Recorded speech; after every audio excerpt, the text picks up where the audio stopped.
अस्सलाम वालेकुम dear students, कैसे हैं आप सब? My name is Anam Rawani and I am your teacher of social studies for class 4। बच्चों, हम पढ़ रहे थे चैप्टर नंबर 10 आवर पास्ट। हमने पढ़ा था इंडस वैली सिविलाइजेशन के बारे में, फिर हमने पढ़ा डिफरेंट ट्राइब्स के बारे में, लर्निंग के बारे में और रिलीजन्स के बारे में। हमने किए इस चैप्टर के क्वेश्चंस एंड एक्टिविटीज और आज हम करेंगे इस चैप्टर का वर्क पेज। और जैसे जैसे हम वर्क पेज को सॉल्व करेंगे बच्चों, हम कोशिश करेंगे कि हम पिछले पूरे चैप्टर को साथ साथ रिवाइज भी कर लें ताकि आपको कुछ भूले नहीं। तो चलिए शुरू करते हैं। बच्चों, वर्क पेज का क्वेश्चन नंबर 1 हमारे पास है, There were some great empires and dynasties in the history of the subcontinent. Make a list of these in the order in which they ruled. वो हमसे ये कह रहा है कि आपके चैप्टर में ये मेंशन किया गया that there were some great civilizations and empires in the world. यानी कि दुनिया में पहले एक सिविलाइजेशन आई, फिर दूसरी सिविलाइजेशन आई।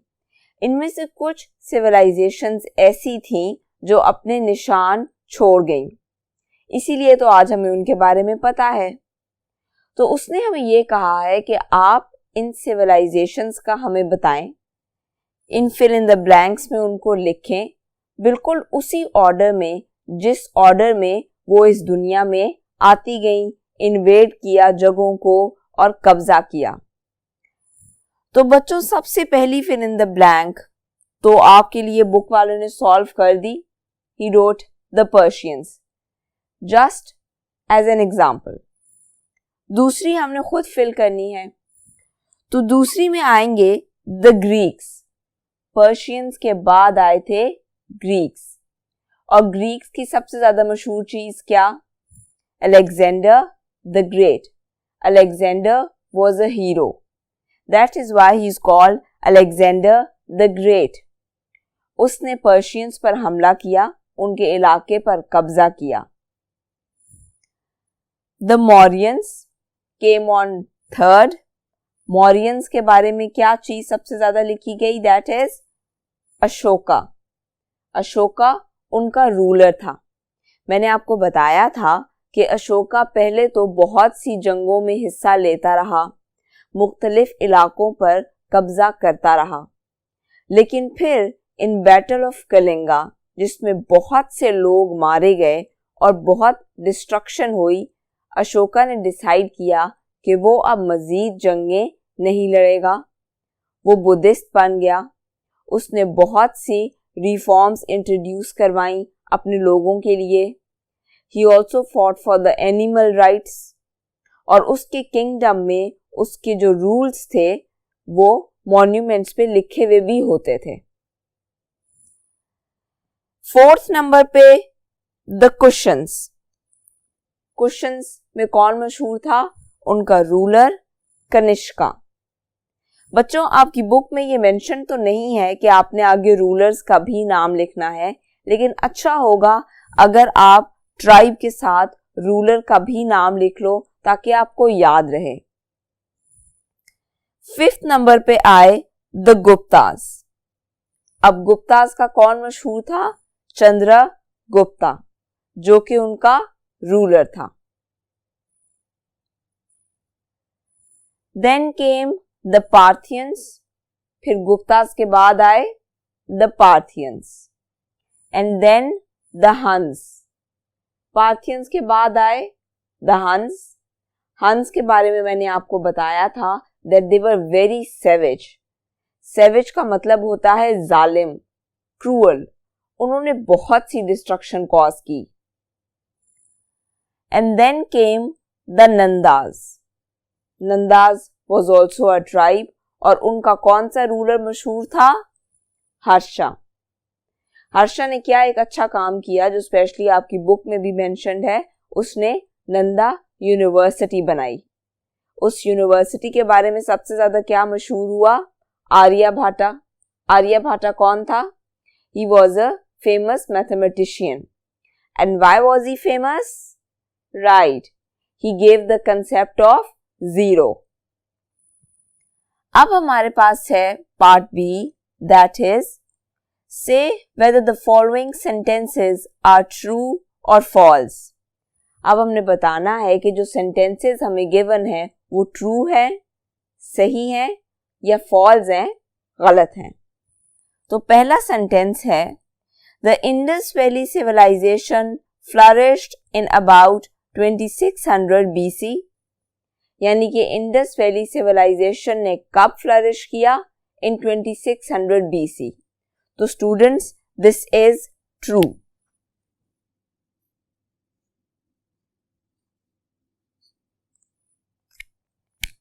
उसके बाद second statement, the people of Mohenjodaro traded goods with England. कि जो मोहनजोदाड़ो के लोग थे वो ट्रेड में भी इन्वॉल्व थे. तो क्या वो इंग्लैंड के साथ ट्रेड करते थे? बिल्कुल नहीं बच्चों. वो जिस इलाके के लोगों के साथ ट्रेड करते थे वो इलाका आज इराक कहलाता है. So this statement is false.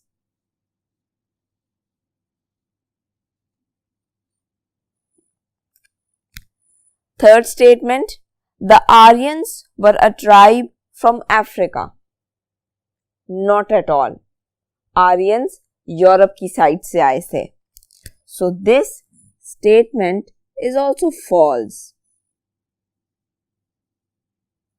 Africa किस जगह पे है? यूरोप किस जगह पे है? आर्यंस किस जगह से आए थे? ये चीजें अगर आप खुद किसी मैप में चेक करो तो अच्छी बात है, आपका कंसेप्ट भी क्लियर हो जाएगा. Now the next statement, the culture of Gandhara and Texla was influenced by the Greeks. यानी कि जो गंधारा और टेक्सला का कल्चर था, वहाँ के जो नॉर्म्स एंड ट्रेडिशंस थे, उन पर ग्रीक्स का बहुत ज़्यादा इन्फ्लुएंस था, ग्रीक्स का बहुत ज़्यादा इम्पैक्ट था. तो यस, दिस इज ट्रू.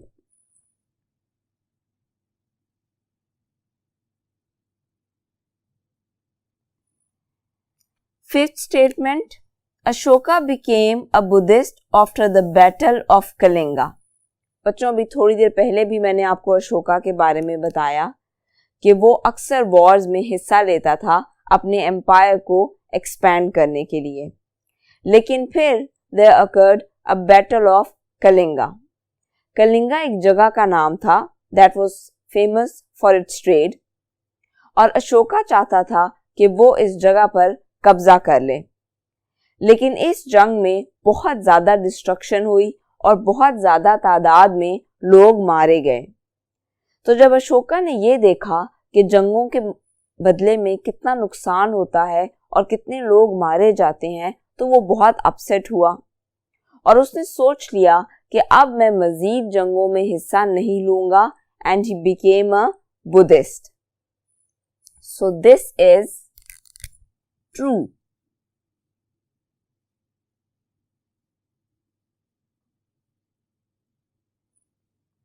अब हमारे पास आ जाती है sixth statement, Nalanda university was set up by the Kushans. No, this is not true. Nalanda university setup की गई थी नंदा डायनेस्टी के लोगों से. अब नालंदा यूनिवर्सिटी मैंने थोड़ी देर पहले भी बताया, it was a very famous university. इसका इस फेमस मैथमेटिशियन था Aryabhatta. He was famous for the concept of zero. तो ये बातें साथ साथ रिवाइज करने से ये होगा कि आपको भूलेंगी नहीं, और वर्क पेज करते करते आपका पूरे का पूरा चैप्टर रिवाइज हो जाएगा. अब हम आ जाते हैं पार्ट नंबर सी की तरफ. Write a sentence explaining what each of the following terms means. यानी कि उसने हमें जो टर्म्स दी हैं हमने उनके बारे में बताना है. सबसे पहली टर्म है आर्कियोलॉजी. आर्कियोलॉजी क्या होती है बच्चों? आर्कियोलॉजी ये होती है कि अगर आप एंशिएंट साइट्स से निकाली गई चीज़ों के बारे में स्टडी करो, सिर्फ चीज़ें ही नहीं, जो भी वहाँ से मिले, बर्तन मिले, ज्वेलरी मिले, पॉटरी मिली, स्केलेटन्स मिले, इस सब कुछ को स्टडी करना, इससे हमें एंशियंट सिविलाइजेशंस के बारे में बताना, all of this is called archaeology. तो आर्कियोलॉजी के बारे में हम लिखेंगे द स्टडी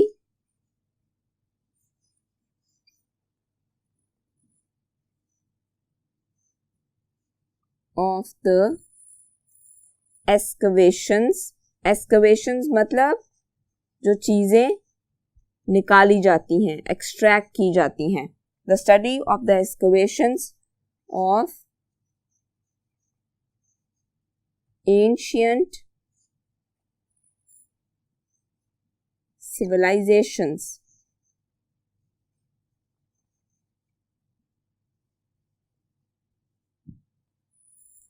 बच्चों, आर्कियोलॉजी के वर्ड को अगर आपने याद रखना है तो आप इस तरह भी याद रख सकते हैं कि हम आर्किक कहते हैं एंशियंट को। तो आर्कियोलॉजी हुआ the study of the excavations of ancient civilisations. अब हम आ जाते हैं इंस्क्रिप्शंस पे। इंस्क्रिप्शंस क्या होती हैं? बच्चों, इंस्क्रिप्शंस होती हैं द वर्ड्स और the symbols made on monuments, coins या किसी भी चीज पर, even if it is a pillar, उस पे जो वर्ड्स कार्व किए जाते हैं उसको हम कहते हैं इंस्क्रिप्शन। यानी कि वो खुदाई करके उस चीज पर लिखे जाते हैं, किसी पेंसिल से या पेंट से नहीं लिखे जाते, वो खुदाई करके लिखे जाते हैं ताकि वो एक लंबे अरसे तक लिखे रहें। जैसे अगर आपके घर में कॉइन्स होंगे तो आप देखोगे कि उन पर चीजें बनी हुई होती हैं, सिर्फ लिखी भी नहीं होती, आप उनको फील कर सकते हो अगर आप उनको हाथ में पकड़ो। तो those are inscriptions. So we are going to write the words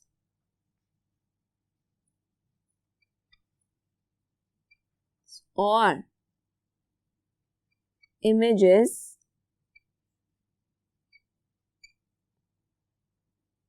written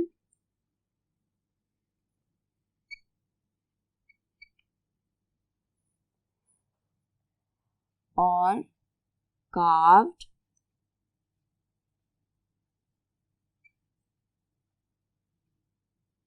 on monuments। Monument हम किसी भी ऐसी बिल्डिंग को कहते हैं जो किसी चीज की या किसी इंसान की याद में बनाई जाए।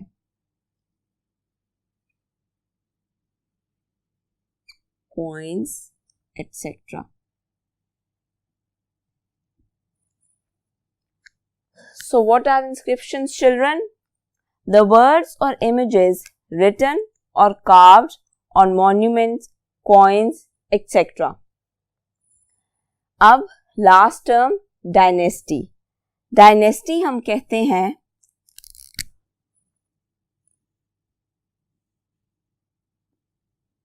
द सक्सेशन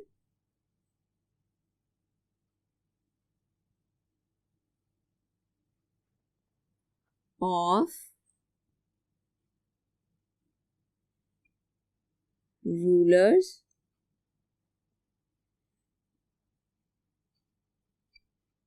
from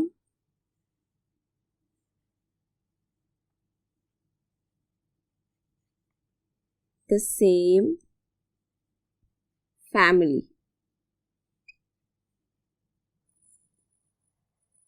डायनेस्टी बच्चों इस चीज को कहते हैं कि फॉर एन एग्जाम्पल एक सल्तनत है, एक एरिया है और उस पे कोई हुकूमत कर रहा है। अब अगर उस शख्स की डेथ हो जाती है तो फिर आ जाता है उसका बेटा, बेटे की डेथ हो जाए तो फिर बेटे का बेटा। जब एक सिलसिला इसी तरह चलता रहता है और वो फैमिली उस इलाके पर हुकूमत करती रहती है तो that is called dynasty. The succession, succession हम कहते हैं एक के बाद दूसरा, दूसरे के बाद तीसरा, ये जो प्रोसेस चलता रहता है इसको हम कहते हैं succession. So the succession of rulers from the same family। इसको हम कहते हैं डायनेस्टी, सल्तनत। तो बच्चों यहाँ पे हमारा वर्क पेज खत्म होता है। मैंने पूरी कोशिश की कि वर्क पेज के थ्रू आपकी रिवीजन भी हो जाए। आपने भी पूरा चैप्टर पढ़ना है, उसके बाद अच्छे से वर्क पेज को सॉल्व करना है और वर्क पेज को साफ सुथरा सॉल्व करना है, बहुत ज़्यादा गंद नहीं मारना। इसके अलावा इस चैप्टर में जितनी हेडिंग्स हैं और कंसेप्ट्स हैं उन पर अगर आप इंटरनेट पे सर्च करना चाहो तो that would be really good. थोड़ी सी डॉक्यूमेंट्रीज देखो, कुछ इमेजेस देखो, ताकि आपको चीज़ें ज़्यादा अच्छे तरीके से समझ आ जाएं। और रीडिंग भी करो। अपना बहुत सा ख्याल रखना। अल्लाह हाफिज़।